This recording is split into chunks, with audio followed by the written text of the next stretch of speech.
O presidente americano Donald Trump deu início às negociações por um cessar-fogo na Ucrânia.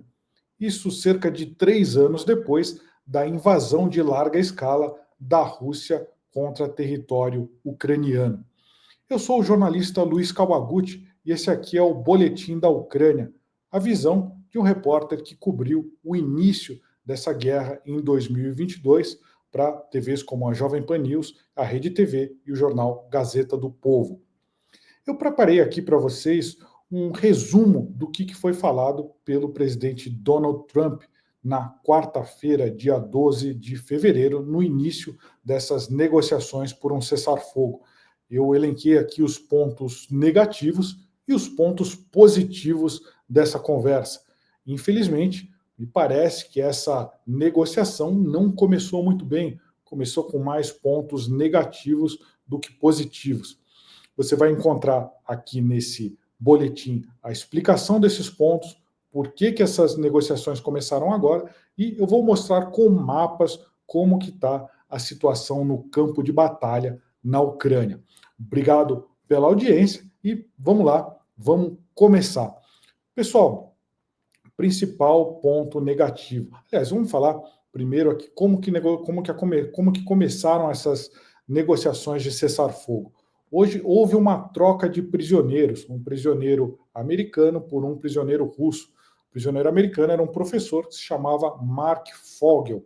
Ele foi preso tentando entrar com drogas na Rússia e estava sendo mantido preso. Ele foi libertado aí por um grande aliado de Trump, uma negociação aí dos Estados Unidos, que também resultou na libertação de um prisioneiro russo. Especula-se que esse prisioneiro seja um gangster, aí, um cyber criminoso, ou seja, o nome dele é Alexander Vinnik.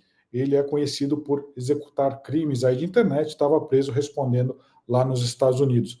Então, Trump capitalizou a libertação desse professor americano e começou e telefonou primeiro para o ditador Vladimir Putin e depois para o presidente ucraniano Volodymyr Zelensky. Depois deu entrevistas aí de imprensa e levantou alguns pontos que a gente vai analisar. O mais negativo, pelo menos do ponto de vista da Ucrânia, é que o presidente Donald Trump ele já excluiu de cara a possibilidade da Ucrânia entrar na OTAN, que é a Aliança Militar Ocidental. Essa era uma das principais demandas da Ucrânia desde que ela foi invadida em larga escala em 2022, porque é a principal garantia de que, se acontecer um cessar-fogo agora, a Ucrânia não vai voltar a ser invadida no futuro, isso se ela entrar na OTAN. Por quê? Porque existe uma cláusula dentro da Aliança Militar Ocidental que, se um país é atacado, todos os outros têm obrigação de ajudar na defesa contra esse agressor. E o que o Donald Trump, ele praticamente disse que é improvável. Mais cedo, no começo da quarta-feira, o secretário de defesa dele, o Pete Hegseth, já havia dito que provavelmente que havia poucas chances da Ucrânia entrar na OTAN. E depois o que o presidente Trump falou, ele diz, isso provavelmente é verdade, que o Hegseth falou, e depois foi entrando mais no assunto. Ele disse, eu não acho que isso é prático, no sentido de pragmático, ou seja, no sentido de inviável, da Ucrânia entrar na OTAN. O grande problema é que Trump ele é famoso por ser um bom negociador, mas não parece que foi isso que aconteceu, porque logo na primeira conversa entre os dois chefes de Estado, ele já descartou o seu maior trunfo. Muitos analistas disseram que, mesmo que ele tivesse a intenção de não deixar a Ucrânia entrar na OTAN, os Estados Unidos é a principal força dentro da OTAN, e pode sim determinar isso, mas era a principal carta que o Trump tinha. Ele podia deixar para soltar essa carta para concluir a negociação ou para avançar a negociação, falar, tá bom, a Ucrânia não vai entrar na OTAN nesse momento, em contrapartida, eu quero cessar fogo e mais isso. Ou seja, mas não, o Trump já tomou uma posição praticamente pró-Moscou ao descartar essa principal possibilidade de negociação logo no primeiro contato.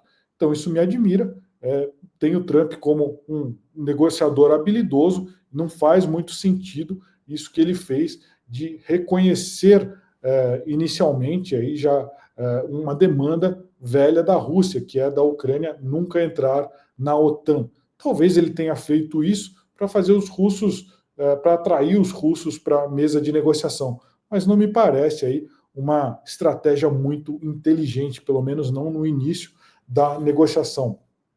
Um outro problema que aconteceu é que o Trump, ou seja, um outro ponto negativo do ponto de vista da Ucrânia, que é o país invadido, é que o Trump falou que dificilmente a Ucrânia vai reaver aquelas fronteiras, vai voltar a ter as fronteiras que ela tinha antes de 2014. A gente lembra que essa guerra, o início dessa guerra não foi realmente em 2022, ele foi em 2014, porque houve uma revolução na Ucrânia, em que o governo, que era um governo pró-Rússia, foi derrubado, e nisso a Rússia invadiu o leste da Ucrânia, invadiu a região lá conhecida como Donbás, que é formada pelas províncias de Donetsk e Luhansk. Também tomou a Crimeia, ou seja, a Crimeia foi uma invasão em que não houve combates, mas ali no Donbás houve bastantes combates, a guerra começou ali, e ela só aumentou em 2022, aumentou numa proporção muito grande, na verdade, a partir daí que começou a chamar a atenção de todo o mundo. Então, outro ponto negativo, uma demanda inicial da Ucrânia, que ela não terá o Trump já de cara, já faz outra declaração que é favorável à Rússia, falando que a Ucrânia não vai ter aqueles territórios que eles tinham antes de 2014. Por que isso é negativo? Por que isso é desfavorável?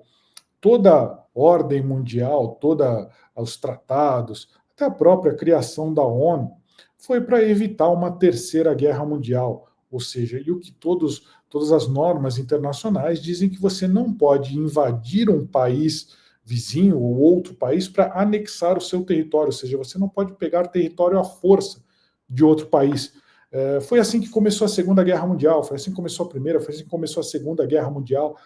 Então, o que vinha mantendo a paz desde a Segunda Guerra Mundial era essa noção internacional, esse acordo, esses tratados que impediam que um país capturasse o território de outro país. Isso vinha sendo mantido. E agora, já no começo da negociação de cessar-fogo, já parece que isso vai ser descartado. Então, isso é um convite para todos os ditadores de plantão usarem a força para conseguirem tomar as suas ambições territoriais. Ou seja, muito negativo do ponto de vista geopolítico, do ponto de vista internacional. Não é negativo apenas para a Ucrânia.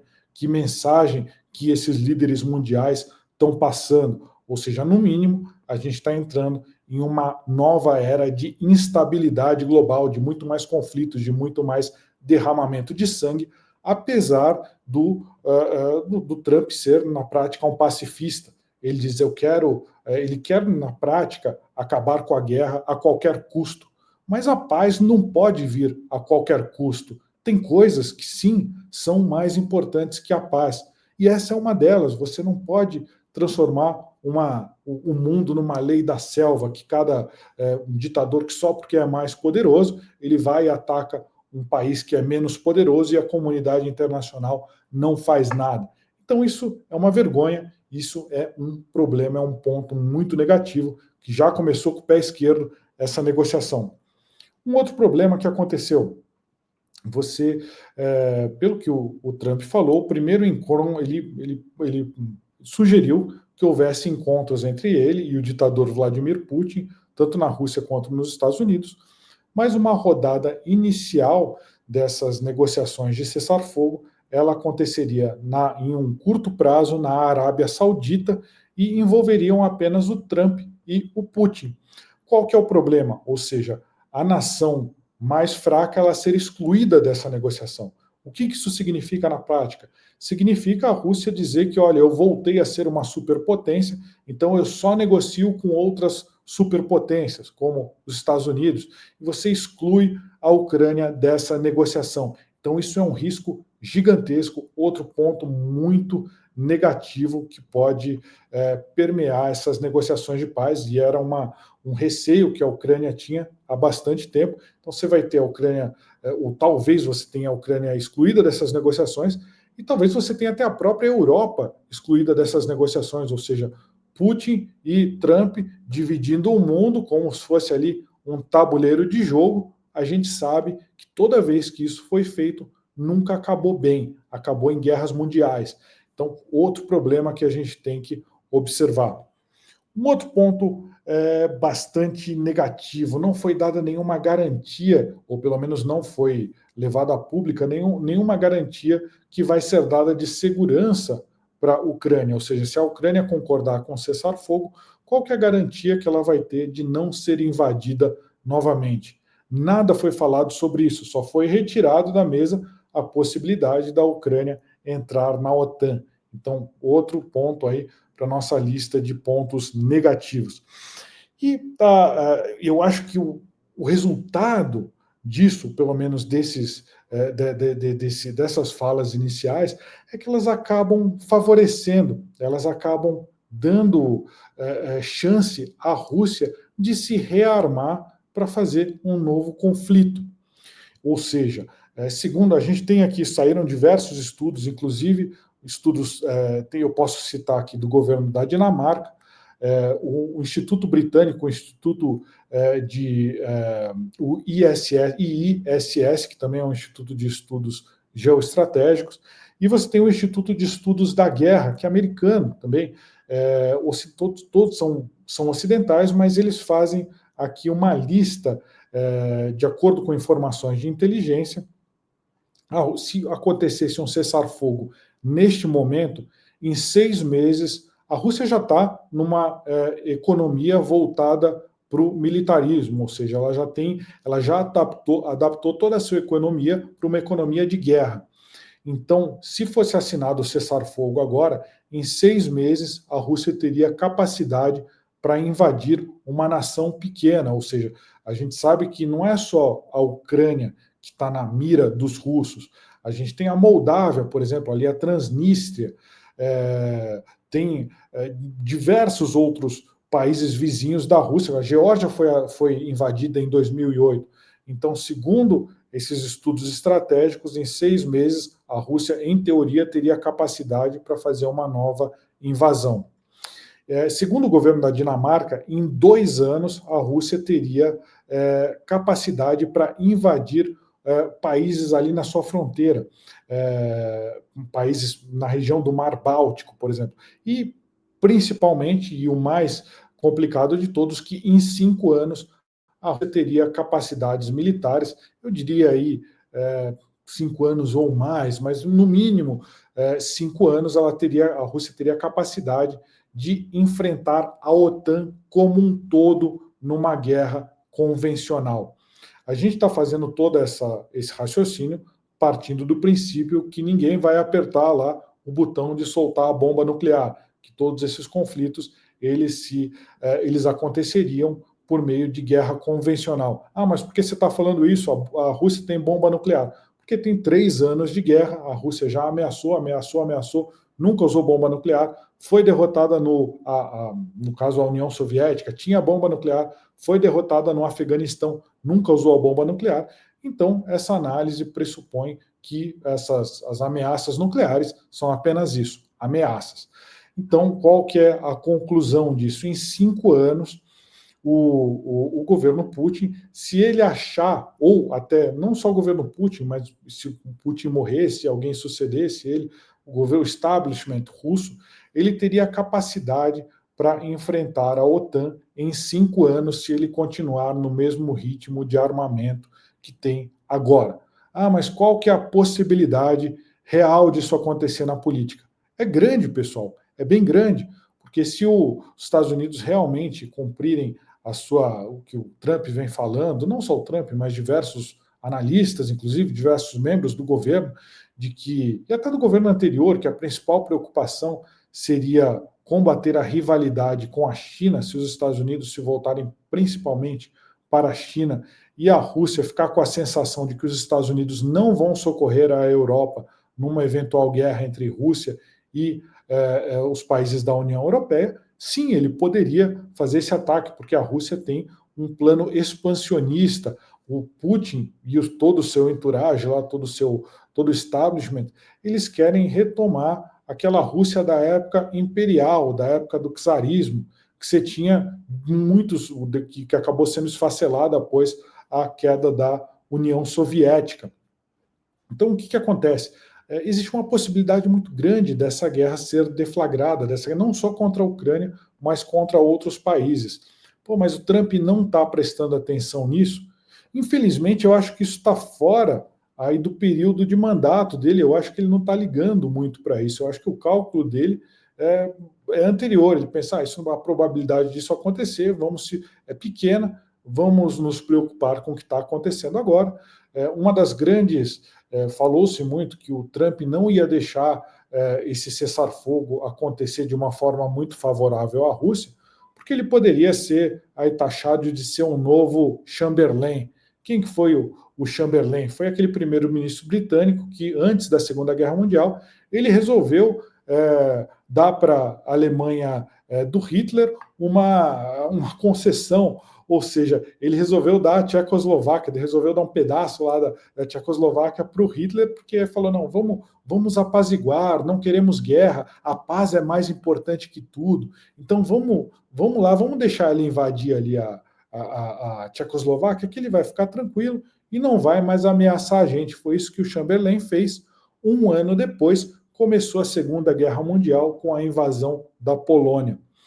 Eu acho que se a gente pensar nessa capacidade militar da Rússia de agora e comparar com o início da Segunda Guerra, o Trump tem essa vantagem, ou seja, ele tem esse período de pelo menos aí 5 anos antes de da Rússia ter uma capacidade militar de fazer outra invasão de larga escala. E aí ele já não vai estar mais no mandato dele, ele nem vai mais concorrer, então ele não vai ser taxado de ser o grande perdedor aí de uma eventual terceira guerra mundial, ele não vai ser taxado de ser um Neville Chamberlain, mas ele está deixando justamente esse legado para os seus sucessores, ele está deixando esse legado para o mundo, se ele realmente concordar com cessar-fogo nesses termos, ou seja, é só uma chance da Rússia se rearmar novamente e eventualmente começar uma terceira guerra mundial. A gente espera que isso não aconteça, a gente espera inclusive que ela nem queira invadir outro país, mas é improvável que ela não queira.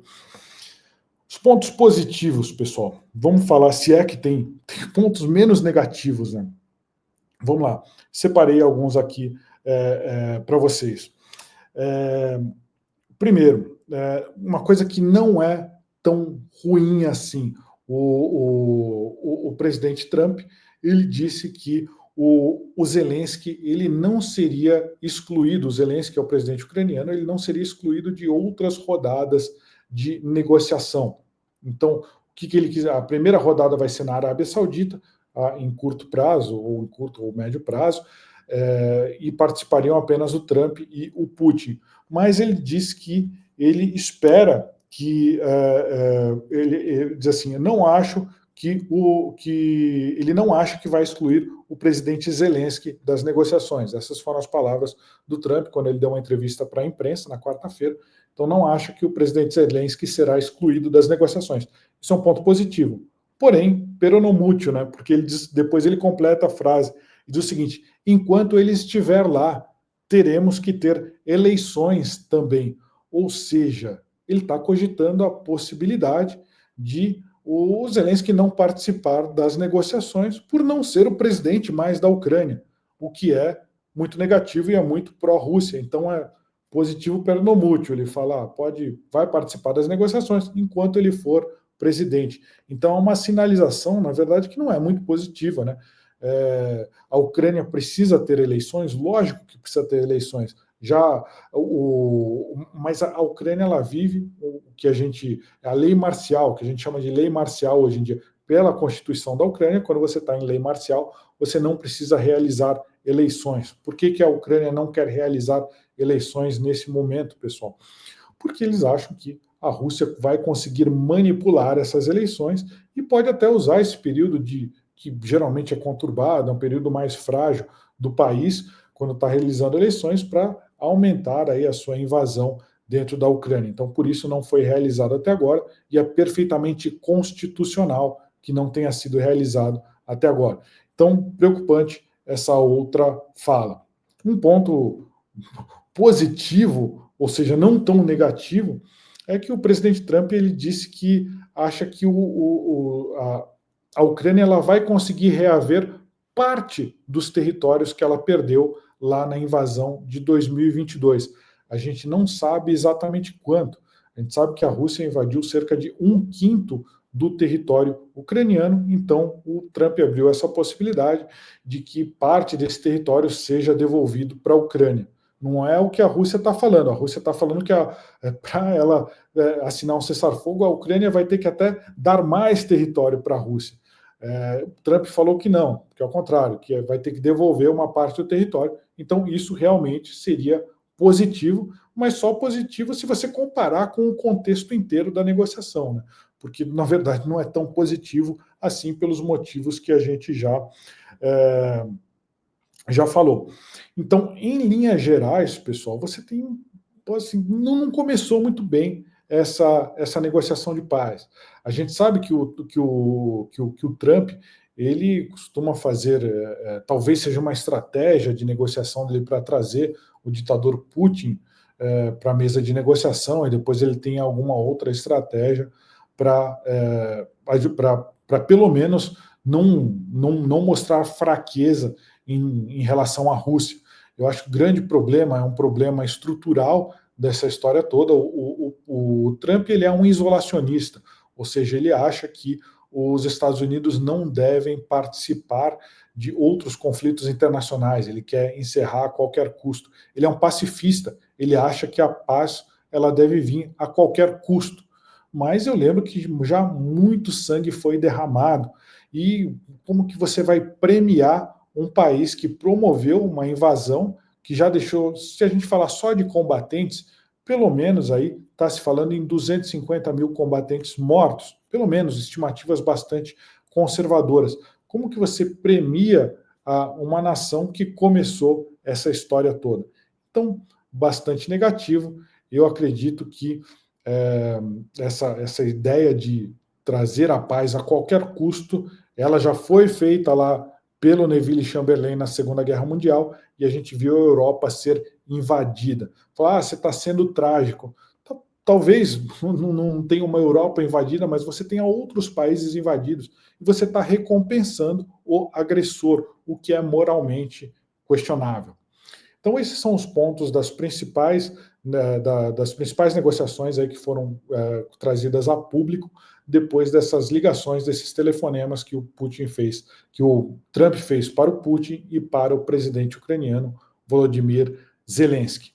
Agora, pessoal, vamos mostrar aqui para vocês como que está a situação no campo de batalha. Queria pedir o apoio para vocês, quem estiver assistindo aqui no X, no YouTube, se puder deixar um like, isso ajuda a gente, o canal a crescer. Os boletins da Ucrânia, eles vão ser sempre transmitidos agora nesse canal aqui que está no seu vídeo, que é o @KawaRepórter no YouTube e o @LuizKawaguchi no X. E eu convido vocês também a participarem sempre dos nossos boletins de geopolítica que a gente faz no canal E-Risk. E eu e o Nelson Ricardo Fernandes, todos os domingos às 21 horas e sempre às terças-feiras às 20 horas no canal E-Risk, E-Risk, R-I-S-K, no YouTube. Mas, pessoal, vamos lá aos mapas aqui, mostrar como é que está a situação no campo de batalha, e vamos começar aqui pela região de Kursk. Esse aqui é o mapa da Ucrânia, pessoal, para quem não está familiarizado aqui com com esse mapa aqui que a gente costuma trazer aqui nos boletins da Ucrânia. Essa área que está em vermelho, aqui mais no leste do país, é esse 1/5 do território que foi invadido desde 2022. Aqui está destacada a Crimeia, um pouquinho mais ao sul, aqui numa cor mais escura, e também a região de Donbass, que foi invadida, aqui mais em vermelhinho claro, que foi invadida lá em 2014. E no ano passado, em 2024, em agosto, a gente teve o contrário, a gente teve os ucranianos invadindo um território da Rússia para tentar trocar por território invadido dentro da Ucrânia, que é esse que eu coloquei aqui, esse ícone de explosão aqui no Oblast, na província de Kursk. E teve muita movimentação de tropas nos últimos dias, lá teve muitos combates nos últimos dias, para a gente ser mais exato. Vou trazer aqui as linhas gerais aqui desse início de mês, como é que está a situação no campo de batalha. A gente tem aqui, esse aqui é o que a gente chama de o saliente ucraniano em Kursk, ou seja, é a área russa invadida pela Ucrânia.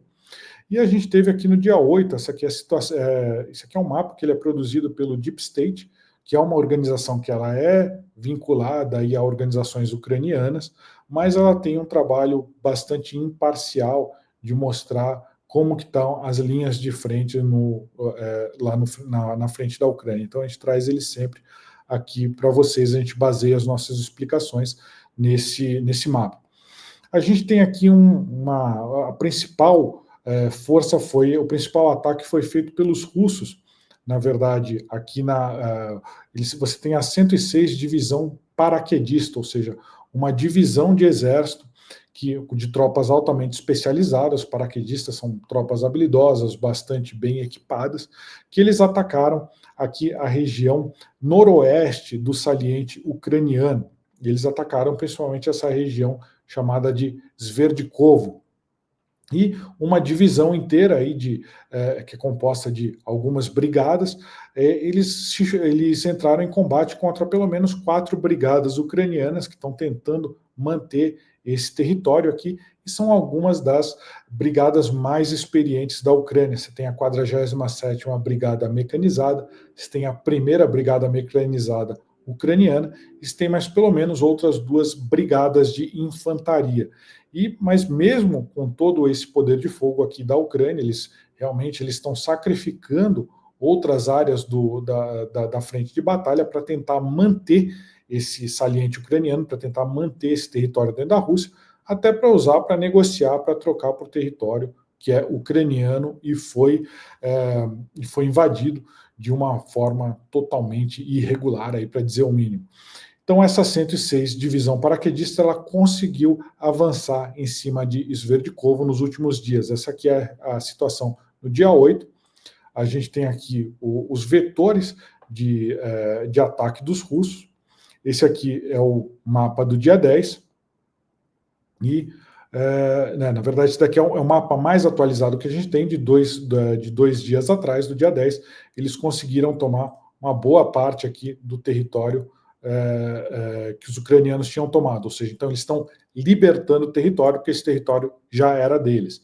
Então olha aqui, evolução, dia 8, dia 9 eles já tomam um pouquinho aqui mais ao norte, e no dia 10 a situação, esse aqui é o mapa mais atualizado que a gente tem, e continua esse ataque aqui na região noroeste do saliente ucraniano em Kursk.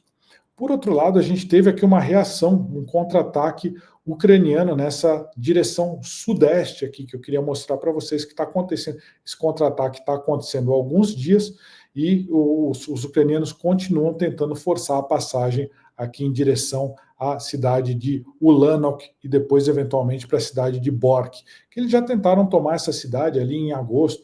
Todo esse saliente, pessoal, ele foi tomado num ataque surpresa, ou seja, foi quando a Ucrânia retomou a iniciativa. Agora já perdeu de novo a iniciativa, infelizmente, mas lá em agosto do ano passado foi um ataque surpresa. As diversas divisões ucranianas conseguiram se organizar na fronteira sem que os russos percebessem e tomaram uma área que chegou a ter 1.300 quilômetros quadrados, que é essa área aqui que a gente está vendo, ela era bem maior.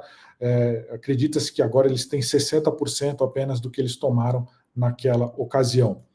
Então a gente tem o avanço, o avanço ucraniano parte aqui da cidade de Suja, que é a principal cidade do saliente ucraniano dentro de Kursk, e ela vai em direção a essa cidade de Cherkasskaya Konopelka e Ulanok.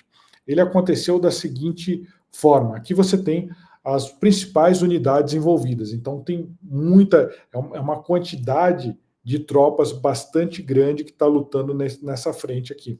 Você tem, do lado ucraniano, você tem pelo menos 3 brigadas mecanizadas, ou seja, brigadas pesadas de tanque. Você tem aqui a legenda aqui desses mapas que a gente traz, quando aparece aqui no quadradinho um tanque, porque é uma brigada mecanizada. Quando tem um quadradinho com 2 soldados, a gente coloca como uma divisão, e quando tem apenas um soldado, é um batalhão. Então, 2 soldados é uma brigada e um soldado é um batalhão. Então, a brigada é uma unidade composta por alguns batalhões, e o batalhão já é uma unidade menor. A gente tem aqui do lado ucraniano 3 brigadas blindadas, a gente tem pelo menos aqui uma brigada de infantaria e pelo menos 6 batalhões de infantaria aqui do lado ucraniano. Do lado russo, a gente tem pelo menos aqui 4 brigadas de infantaria e 4 batalhões tentando defender essa área aqui. Então a gente vê também tropas bastante experimentadas, principalmente do lado russo, aqui como a 810 Brigada de Fuzileiros Navais, que está lutando desde o início dessa guerra, lutou em Mariupol, depois foi tirada da frente leste, ele estava atacando a região de Pokrovsk, que foi retirada da frente leste e trazida para Kursk para tentar retomar essa região que foi invadida pelos ucranianos. A gente tem a 177 Batalhão de Fuzileiros Navais, a gente tem uma brigada só de veteranos, você vê que os veteranos eles ficam mais à retaguarda aqui, e tem uma brigada aeromóvel, que também é uma brigada mais treinada, ou seja, as brigadas aeromóveis, brigadas paraquedistas, elas são brigadas que têm maior capacidade militar, maior capacidade de fogo. Qual que foi o movimento dos ucranianos aqui nessa região? Eles saíram aqui da região de Suja, tomaram essa cidade aqui chamada de Kolmakov. De Kolmakov eles partiram em 2 eixos, ao norte para Russkaya Konopelka e ao sul para Cherkasskaya Konopelka, para Fanasseyevka e para Ulanok. Então teve pelo menos esses 3 vetores de ataque. A gente vê que isso aqui também começou mais ou menos na mesma época, no mesmo dia que começou ali a invasão dos russos no noroeste. O que a gente teve batalhas aqui, principalmente Cherkasskaya Konopelka, confirmado que já está na mão dos ucranianos, e as outras regiões aqui ainda está incerto. A gente não tem aí relatos mais fidedignos aí, que possam comprovar por formas independentes na mão de quem está esse território. Principalmente o ataque em direção a Cherkasskaya Konopelka, ele se dá por uma rodovia. Então a gente lembra que está no inverno ainda lá na Rússia, né? E o deslocamento pelos campos é muito difícil. Esse aqui foi um ataque mecanizado, ou seja, um ataque feito por tanques pesados, por tropas de infantaria. Eles se deslocaram principalmente por essa rodovia aqui que chega a Cherkasskaya Konopelka e a Ulanok. Os ucranianos eles chegaram a tomar essas 3 posições. Agora está um pouco incerto de como está essa região no campo de batalha. Então Cherkasskaya está na mão dos ucranianos. Você tem Fanasseyevka, também existe. Esse daqui é um outro mapa do Live UA Maps, também ligado aos ucranianos. Então isso aqui tem comprovações por geolocalização, por meio de imagens, ou seja, imagens de vídeo, de fotos, com geolocalização, que é possível ver que tem tropas ucranianas naquela região. Então, por isso está na mão dos ucranianos.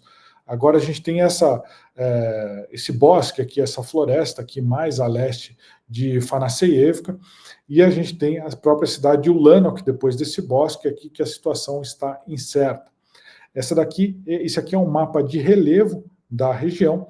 Então eles estão atacando, aqui vocês conseguem ver, eles estão atacando de cima para baixo nessa rodovia, mas o ataque aqui de Fanasseyevka para Ulanok já é no mesmo nível, então ninguém leva vantagem nesse tipo de ataque. O que a gente vê aqui mais no meio aqui dessa imagem, que esse daqui é um mapa do Instituto de Estudos da Guerra, essas linhas mais vermelhas aqui são trincheiras, eram trincheiras ainda anteriores à época da invasão de Kursk pelos ucranianos.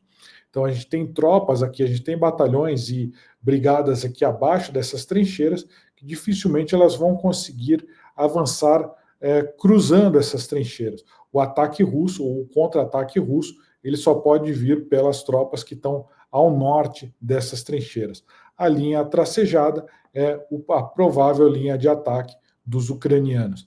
A gente não sabe exatamente se eles permanecem em Ulano, que eles estiveram em Ulano nos últimos dias, mas não se sabe se continuam nessa região. Então, provavelmente, mais uma tentativa aí dos ucranianos de expandirem esse saliente para ter mais o que negociar num possível negociação de cessar-fogo com a Rússia. A gente coloquei aqui os ícones aqui que a gente não sabe exatamente a quem pertence aqui esse bosque aqui ao lado de Farnaceevka, e a gente não sabe a quem está, se os ucranianos realmente ainda estão em Ulanok ou não. Quando eu estou gravando esse vídeo, aqui no dia 13 de fevereiro, não é possível saber ainda com mais precisão na mão de quem estão essas cidades. Agora a gente vai para a frente leste, ou seja, que é o principal esforço russo de ataque. Vou mostrar aqui para vocês, esse daqui é um mapa geral da frente leste, principalmente aqui as regiões de Luhansk e Donetsk, toda a região do Donetsk, né? A região de Luhansk e a região de Kharkiv, aqui nessa... tem diversas batalhas, vocês estão vendo aqui, todos esses ícones aqui de quadradinhos são unidades russas, e onde vocês veem setas é onde estão acontecendo os ataques. Não dá para a gente falar de todos os ataques, mas vamos falar de 3 principais aqui, que é o que pode mudar, pelo menos, não decidir a guerra, mas mudar aí a cara do campo de batalha nas próximas semanas. A primeira delas é essa cidade aqui chamada de Chazivyar, que fica aqui na frente leste, fica na região de Donetsk. Então vamos lá, essa daqui é a cidade de Chazivyar. Ela está sendo aqui, você vê aqui mais ao leste de Chazivyar, a cidade de Bakhmut. Quando eu estava fazendo a cobertura dessa guerra lá em 2022, os russos eles estavam tentando ainda tomar Bakhmut. Em dezembro de 2022, eu estava em Bakhmut com a reportagem, era uma cidade ucraniana naquela época ainda, eles chamam agora ela de Artyomovsk, né? E os russos, né, ou o que sobrou dela, porque ali desde que começaram as ofensivas em Bakhmut, ali em outubro, novembro de 2022, até a cidade cair, que foi aí no final do primeiro semestre de 2023, a Rússia perdeu brigadas e batalhões, perdeu uma quantidade muito grande de tropas.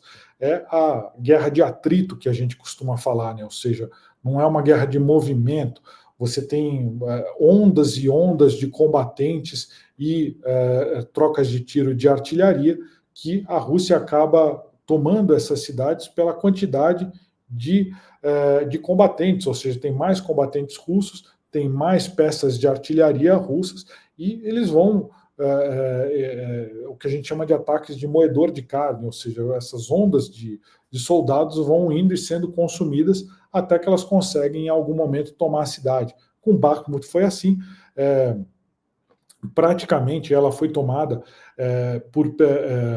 pelos mercenários do Wagner Group. O Wagner Group praticamente foi dizimado ali para conseguir tomar essa cidade boa. Bakhmut foi a principal conquista militar da Rússia no ano de 2023. Muito triste o que aconteceu ali, era uma cidade carvoeira, assim, baseada na economia aí de mineração. Tinha pelo menos 30 mil habitantes naquela época. Em 2022, essa população reduziu-se drasticamente, porque praticamente virou escombros essa cidade, e a Rússia começou a avançar para essa outra grande, uma cidade aqui mais ou menos do mesmo tamanho, que é a cidade de Chazivyar. Eles estão tentando conquistar Chazivyar, pelo menos aí, desde o meio de 2023.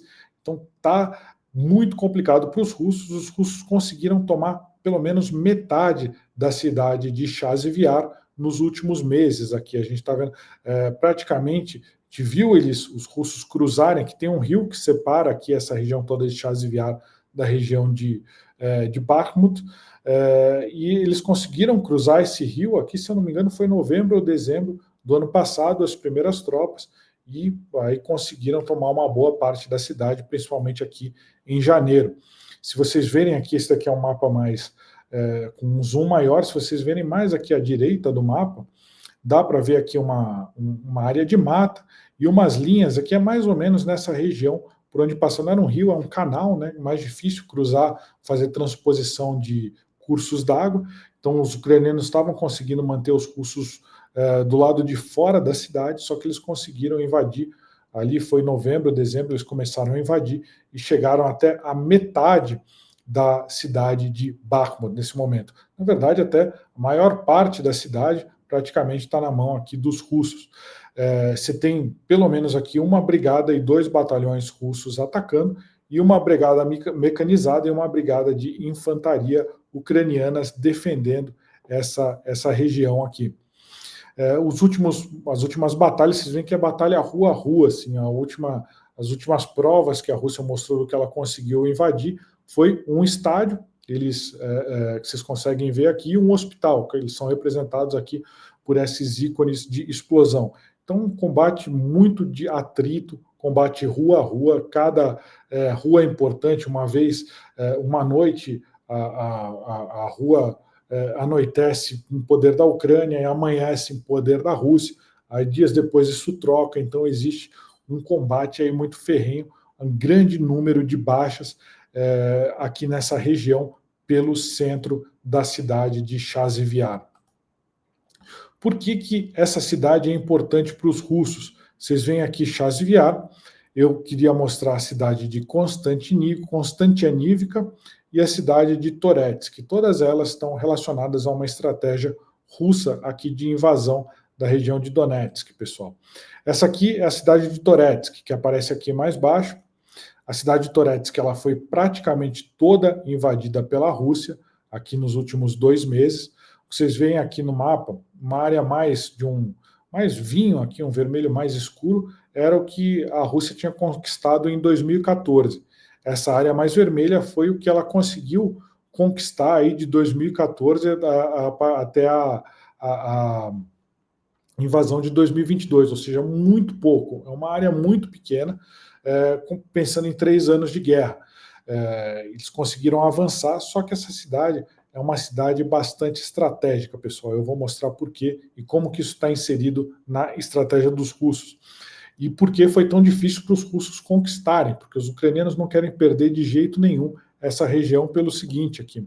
Essa região de Toretsk, ela é onde fica as principais, Chasiv-Yar e Toretsk eram as principais defesas de um cinturão de cidades maiores, que hoje ele convencionou-se chamar o cinturão de defesa de Donetsk, ou seja, é onde as tropas ucranianas permanecem nesse estado de Donetsk e é onde elas estão mais fortes. Só que as defesas do chamado cinturão de defesa estão aqui em Chasiv-Yar, estão aqui em Toretsk, estão um pouquinho mais ao norte, na região de Kramatorsk. Eu tive lá em 2022, defesas extremamente robustas, pessoal. Por isso que os russos estão com dificuldade de ultrapassá-las. A gente lembra que o russo ele não conseguiu capturar nenhuma província ucraniana em sua totalidade. Aquele mais... aliás, Luhansk, são pouquíssimas cidades que ainda estão em controle ucraniano. Então, sendo franco, aí, o Luhansk, eles praticamente conseguiram tudo, mas Donetsk ainda não conseguiram, falta esse cinturão de defesa, e por isso essa guerra está tão intensa aqui nessa região. Essa aqui, eu coloquei em amarelo, que é esse chamado cinturão de defesa. Você tem Kramatorsk, que é a principal cidade aqui, onde fica a maioria das defesas ucranianas, e você tem aqui Konstantinivka, Druhivka e uma série de cidades menores aqui, onde ficam as reservas, ou seja, as tropas elas fazem rodízios, que elas ficam guerreando 1, 2 semanas, depois voltam para essa linha aqui de reserva, para descansar, para se reabastecer, e depois voltam para a linha de combate. Aqui, a região, como a cidade de Toretsk foi totalmente tomada, as defesas elas foram movidas aqui para o interior, ou seja, para uma região de campos, mas já é mais difícil, é mais fácil você conter o avanço dos russos em cidades do que você conter na região de campo aberto. Uma estatística aí de manual militar diz que para você atacar em campo aberto, você precisa de uma vantagem de 3 atacantes para cada defensor. Dentro de uma cidade, isso pode chegar a 6, pode chegar a 9 atacantes para cada defensor. Então, vai ficar mais difícil para a Ucrânia fazer essa defesa aqui na região de campo aberto. Eles fazem a chamada defesa em profundidade, ou seja, eles constroem uma trincheira e atrás dessa trincheira vão construindo outras. Quando eles perdem a primeira trincheira, as tropas se retraem para uma trincheira mais atrás. Então, eles estão trocando território por tempo, estão tentando atrasar o avanço das tropas russas. E o que os russos querem fazer é chegar a essa região aqui de Constantinívica. Se eles chegarem a Constantinívica, eles conseguem praticamente desbordar todas as defesas aqui. As defesas dessa cidade estão voltadas aqui para a frente russa. Se eles conseguem tomar Constantinívica, eles conseguem atacar essas tropas praticamente por trás aqui. A mesma coisa Pokrovsk, que a gente vê à frente aqui de Pokrovsk, que os russos avançaram muito para tentar tomar essa cidade, justamente para subir aqui para essas outras cidades. Vocês veem aqui cidades menores, uma série de nomes aqui de cidades. Se eles conseguem subir por essas rodovias, eles praticamente conseguem envelopar o grosso das tropas ucranianas que está em Kramatorsk, que está estacionada entre Kramatorsk e Constantinívica. Eles conseguiriam cercar essa turma toda, por isso que os ucranianos estão forcejando tanto para conseguir defender Pokrovsk, para defender Toretsk e Chasiv-Yar. É aqui que está acontecendo o grosso da batalha nos dias de hoje, ali da Ucrânia. A gente, para finalizar aqui esse panorama inicial, aqui esse panorama geral aqui das batalhas, a gente vai falar de Pokrovsk, que é essa cidade aqui onde aparece o ícone de explosão. Aqui notícias boas, em meio a tanta notícia ruim. Os russos eles estão avançando desde o meio do ano passado em direção a Pokrovsk. Eles tomaram uma quantidade gigantesca de terras aqui. Se a gente voltar, se a gente ver, eles estavam praticamente aqui na mesma linha que vocês veem a cidade de Chasiv-Yar, deixa eu mostrar aqui, Chasiv-Yar, Toretsk, a linha de frente ficava aqui nessa, mais ou menos alinhada com Chasiv-Yar e Toretsk. Eles conseguiram avançar até aqui embaixo de Pokrovsk, uma quantidade de território gigantesca que eles conseguiram pegar aí desde o meio do ano passado até agora. E começaram, em vez de atacar Pokrovsk diretamente, estão tentando cercar a cidade de Pokrovsk. Então estão tentando aqui cercar indo para o oeste, né? Então tentando avançar em todas as frentes. E a novidade boa foi que a Ucrânia lançou contra-ataques contra eles nos últimos dias, também no último dia 8, e a gente vê aqui a diferença do dia 11, aqui onde estavam essas setinhas, aqui é onde foram a direção dos contra-ataques ucranianos, bastante pequenos os contra-ataques, é verdade, mas é uma reação, mostra que os ucranianos eles vão dificultar o máximo possível para a tomada da região de Pokrovsk. Mas, pessoal, tudo isso é um campo de batalha que ele está aí. O que reina nisso é o resquício ainda da ajuda militar, que é principalmente enviada pelos Estados Unidos, também pela Europa, numa quantidade muito grande pela Europa, mas preferencialmente pelos Estados Unidos, que é a quantidade maior. Se os Estados Unidos resolverem cortar o envio de armamentos, o envio de munições para a Ucrânia, vai ficar difícil manter esse avanço da Rússia, que já é um avanço rápido. E se você não tiver com munição de artilharia, se você não tiver condições, aí depende dos fatores principais, então, o armamento e as munições aí que os ucranianos recebem dos Estados Unidos e a capacidade de mobilização de tropas ucranianas. Os ucranianos lançaram essa semana aqui um programa de recrutamento, ou seja, de voluntários. Até então, eles estavam relutando em fazer a conscrição, ou seja, o recrutamento forçado de jovens de 18 anos. E agora se abriu o recrutamento para jovens entre 18 e 24 anos. Muito provavelmente eles estão recebendo salários, estão sendo convidados a participar da batalha. Por que você não quer botar jovem de 18 anos? Porque você acaba minando toda a próxima geração e o futuro, a reconstrução. Se você acaba com a geração dos mais jovens, você acaba com a reconstrução do país também. Mas muito provavelmente o que vai se ver é que inevitavelmente vai haver um recrutamento forçado em breve de jovens de 18 anos, o que é muito, mas muito negativo aí para a Ucrânia, pessoal. Então, essa aqui é a situação geral no campo de batalha. A gente espera que os Estados Unidos não se retirem não cessem a sua ajuda aos ucranianos, porque senão a situação vai ficar bastante complicada. E a gente lembra o que a Rússia quer não é evitar que a OTAN chegue perto das suas fronteiras. O que a Rússia quer é controlar a Ucrânia. Ela quer a deposição do regime ucraniano. Ela quer colocar um novo presidente lá, seja por meios militares ou seja por meios políticos, negociações com Trump, influenciar eleições. A gente viu que na Geórgia a Rússia conseguiu influenciar agora eleições e já tem um governo pró-Rússia. Então a Rússia vai usar todos os meios para tentar controlar a Ucrânia, assim como ela já faz com a Bielorrússia. Muito provavelmente o próximo passo é a Moldávia e no futuro talvez países, inclusive, que hoje já pertencem à OTAN. Possibilidade de um conflito mundial. É disso que a gente está falando. Mas é isso, pessoal. Queria convidar vocês a continuar acompanhando aqui, que a gente faz periodicamente os boletins da Ucrânia. A gente começou no ERISC desde o início da guerra, mas a gente está mudando aqui a característica do ERISC e eu vou transmitir agora no meu canal pessoal. O boletim da Ucrânia vai ser transmitido nos canais @KawaRepórter no YouTube e @Luiz Kawaguchi no X. Se você gostou aqui desse vídeo, por favor, deixa o like e manda aqui o link para quem você acha que possa se interessar. Eu agradeço demais a atenção de vocês e a gente se vê aqui no próximo boletim. Meu nome é Luiz Kawaguchi, sou jornalista. Muito obrigado pela atenção e até a próxima, pessoal.